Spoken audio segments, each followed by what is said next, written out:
Ir dzirdēts Nelsons Mandela, mana paudze ir dzirdējusi 27 gadu cietumā. Viņš pavadīja, jo viņš cīnījās par to laiku politisko sistēmu.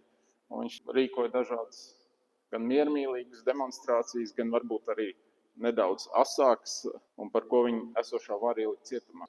Un kad viņš kļuva par prezidentu, viņš patiesībā nevienam no tiem cilvēkiem neatriebās. Viņš meklēja izlīgumu ar viņiem, ar tiem, kas viņu bija ieslodzījuši. Un patiesībā man liekas, ka bija rakstīts to, ka viens no tiem apsargiem, vai tas, kas viņu apsargāja cietumā, tika uzaicināts arī uz to viņa inaugurāciju, kad viņš kļuva par prezidentu. Viņš teica, es neatriepšos, es dzīvošu piedodošu dzīvi, jo es negribu, lai man tauta ir sašķelta. Mēs redzam, ka šis princips pārtrauc šo aptriebības ķēdi.